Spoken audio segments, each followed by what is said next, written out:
Hi, I'm Jennifer Cree from the Old Church Store, Champlain, Virginia.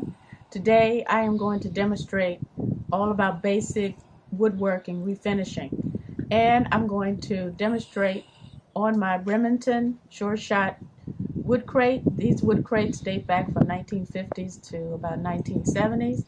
I'm going to introduce to you all the materials needed to do a basic woodworking refinishing project. See you soon. Today, I would like to introduce a basic woodworking project and introduce all the materials that you will need. I learned how to do basic woodworking in college, and I have done anywhere from small pieces, wood projects, wood crates, to furniture pieces. Let me begin with protective hand gloves. Now I use everyday hand plastic gloves, and also you can purchase gloves for stripping, refinishing, and cleaning. And I like to use two. I like to use my household gloves as well as thicker gloves for woodworking and stripping on top. But today, because I'm just doing a simple introduction, I'm just going to use one gloves. Also, you would need basic tools for larger projects: a scraper, a wide hand scraper in small size, screwdriver for opening up cans of stains, to protect yourself from fumes, face mask, and for larger projects also you can purchase some eye goggles. Now, also good to have different ranges of brushes on hand for smaller and bigger areas. You can purchase nylon or natural hair brushes with long handle. You can buy a standard 2-inch painting or refinishing brush, and all the way to a wide 4-inch. This for wider tabletops.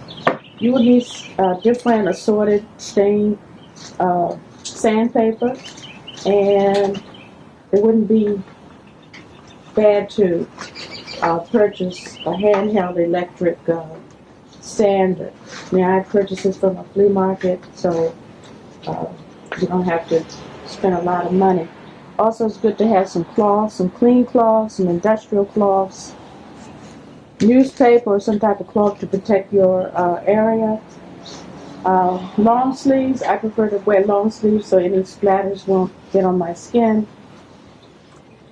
You don't have to wear fancy rings or anything like that. Also, you would need, to remove the old stain from wood, it's good to purchase steel wool. Steel wool runs from the highest rough 3 range steel wool to the 00 real fine steel wool. I use this after I finish a project, after I put the stain, after I put the clear varnish gloss, and just make sure it feels smooth to the touch.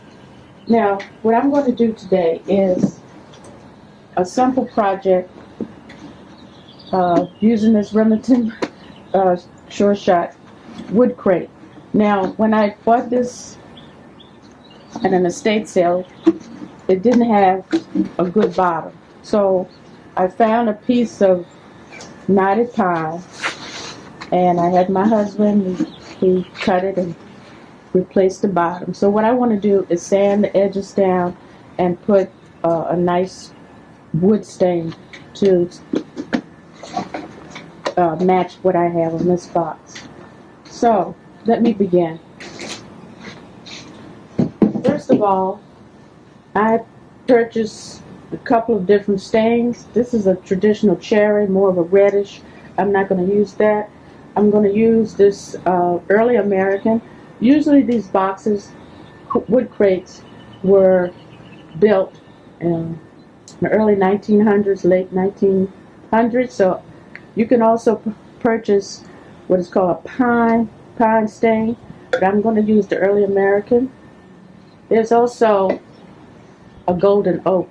Now, because this is not oak wood, I'm not going to use that. Oak wood was also a traditional wood that was used in the early days. Now, and for my final coat, after I stain the wood, I would like to put a semi-gloss of polyurethane. And this is just a larger can. This is I don't purchase and I don't use the combined stain and gloss. I like to separate the two. Now, for a difficult, because this box does not have old stain and gloss medium to strip.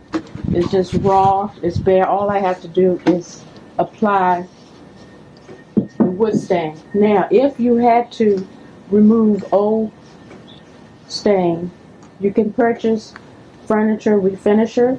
It could be the water-soluble, non-toxic kind, or it could be this particular type.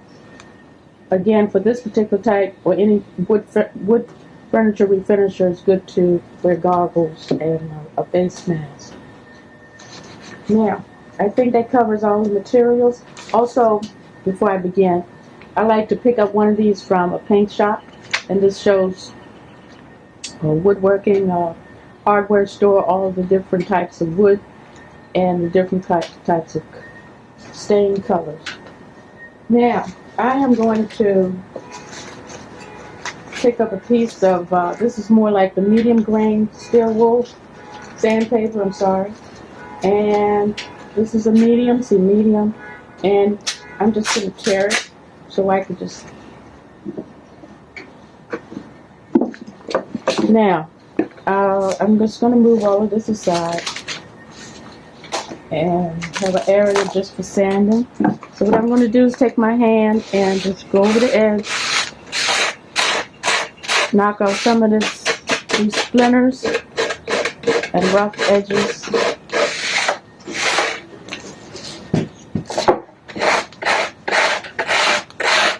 And because I'm just going over the edge, it doesn't matter whether you do this with the grain or against the grain. I'm just knocking down some of these rough, sharp edges here. Raw cuts.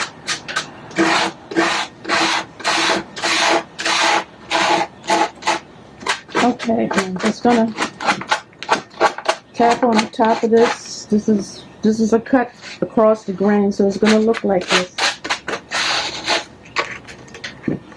This is an example, like I talked about before. This is, you can see the grain, the lines running through it.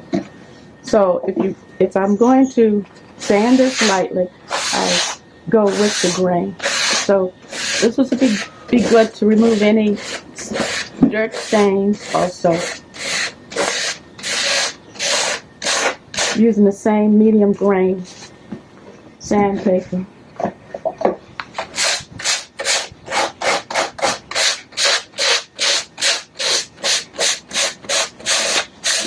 Okay, now, once that's done, you can take your industrial cloth and wipe all the excess dust off.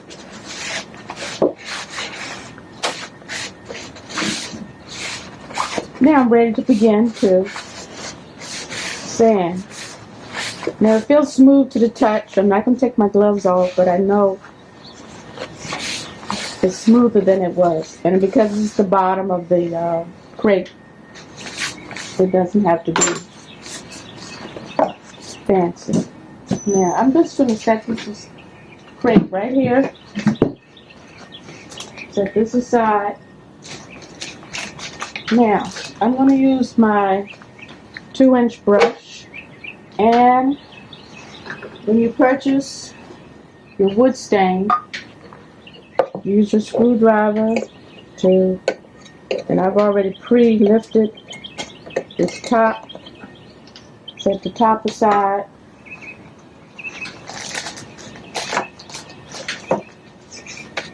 I'm going to put my pad under here just for, now you can take your screwdriver and sort of lift up and stir up the bottom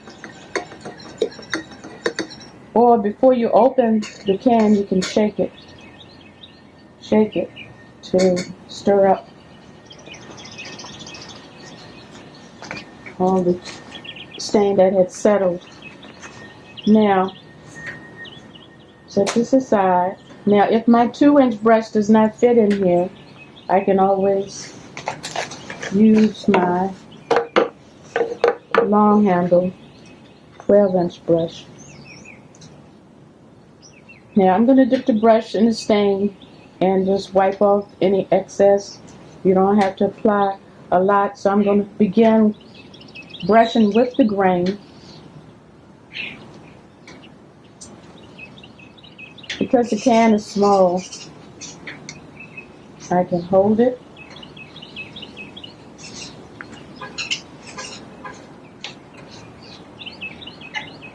So you can go light to dark.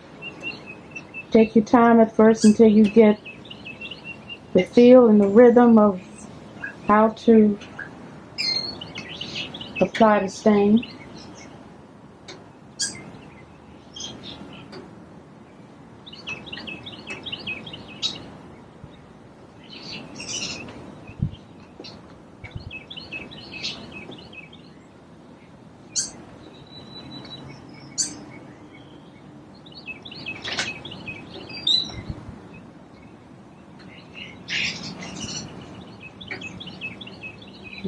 If you know you applied too much stain, then you, through trial and error and practice, you know. But this is a flat brush, so this is ideal for applying stain or paint. And also it gives a linear angle to applying the stain. You want to work sort of fast. It's going to soak in the wood. It's going to dry. Ideal conditions is to have plenty of ventilation. It's best to do woodworking in a well-ventilated garage or outdoor patio or porch.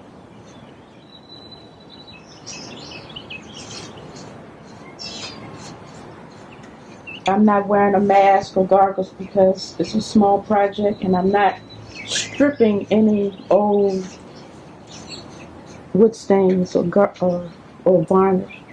So make sure any dented area, rough areas, you make sure you get enough stain. Now this is just the first coat. Now what I'm going to do now is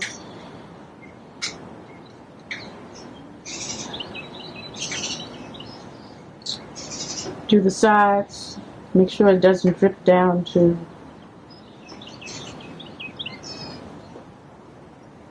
the sides that's already stained.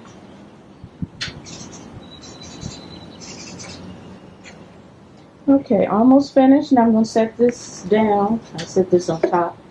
Turn my box at an angle so I could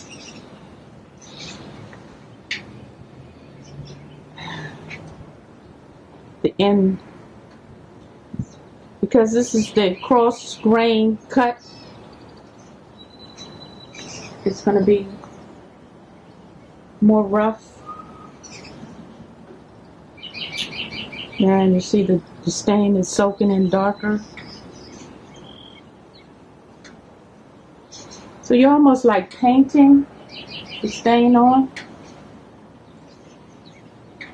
as it's soaking to the wood. And I'm not using a lot. It's best to go dry, more dry, and just brush it on. Now,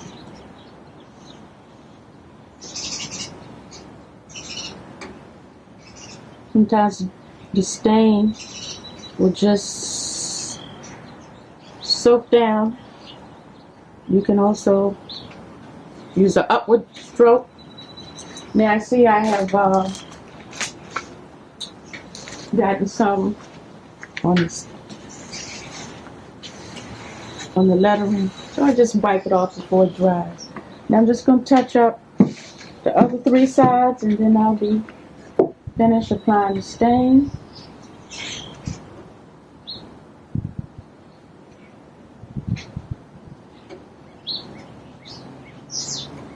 Again, this is the early American color, wood stain. More of a brownish, darker stain than the white pine, the yellow pine.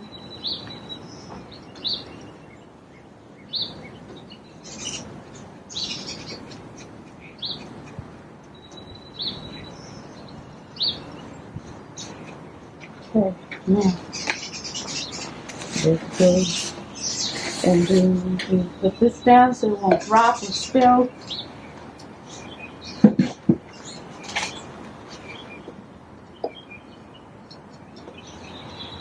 Again, this is across the grain cut, so it's going to apply a little rough or more rough than the smoother with the grain cuts. You almost have to really brush it in.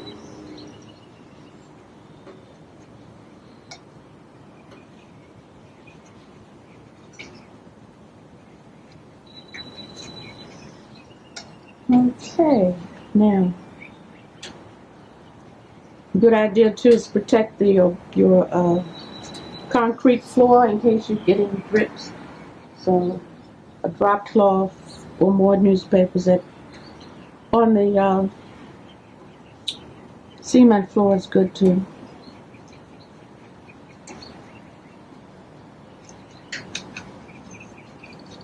Okay, go up, pressing harder with the brush, and again wiping it, blending in any excess that might have.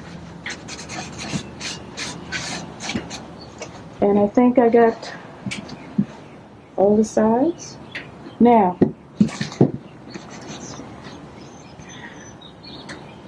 so we're going to let this dry.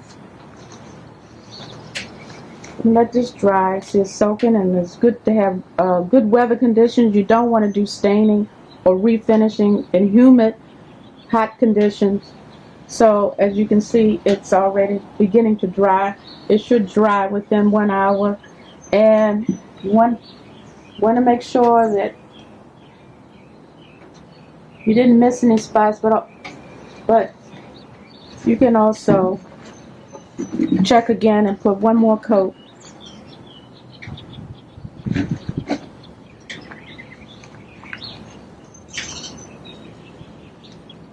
Let's put 1 more coat. 2 coats is good.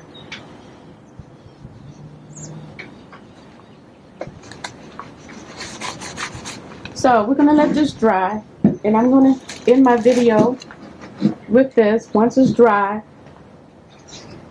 first of all, let me put this top back on.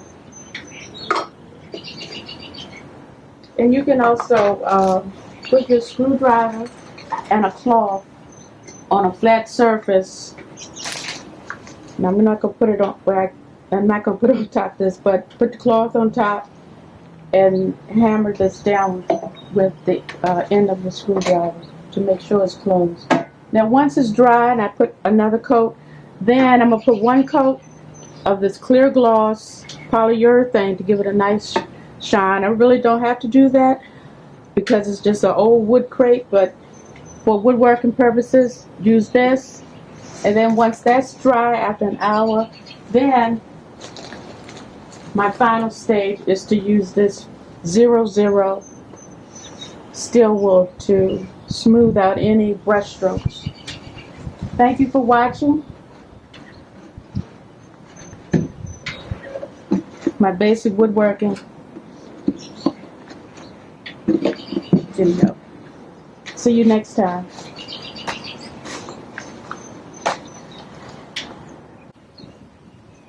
Well, I put the first coat of wood stain, early American, and I let it dry for at least 2 hours. I see that some areas, most of the areas are dry to the touch. You can just run your fingers over it, and it's just a little bit that's not dry right in here. So what I could do is take a cloth and just, nice clean cloth, and you want to take this nice clean cloth to wipe off any excess dust that might have landed on the stain. So my final step is to put 1 coat of polyurethane gloss. I don't have to do that, but it's a good protectant. And like I said, I don't have to do it because it's just a wood crate, wood box, and it's not going to show. So, but for procedures and steps, and I've already loosened, make sure there's no excess dust on the top of your can.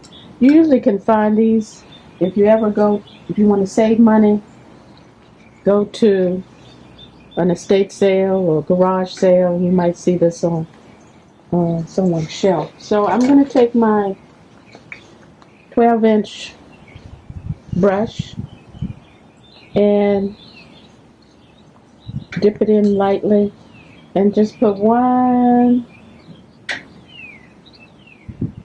coat of this polyurethane gloss.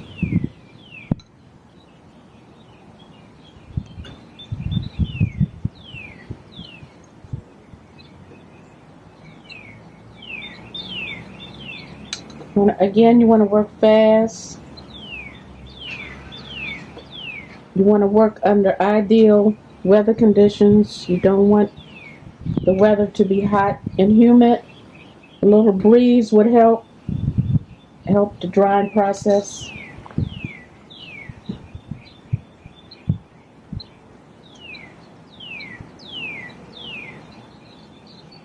And like I had mentioned before, my method is to use the stain separate from the gloss.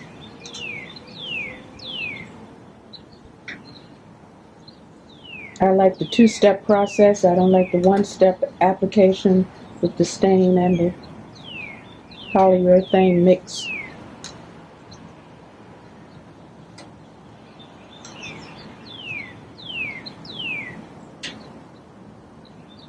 So you might want to just look at an angle and see if you've gotten all the spots, all the areas, and I'm brushing with the grain and a little dry brush, just what I have on the brush.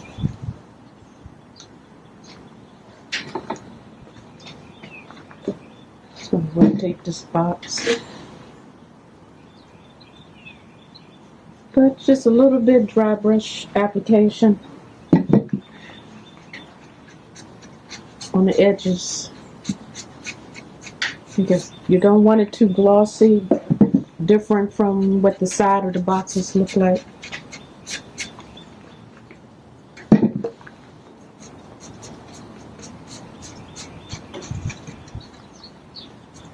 So, and you can wipe the excess gloss with the clean cloth. If you want to use mineral spirits, turpentine to clean the brush later, you could do that.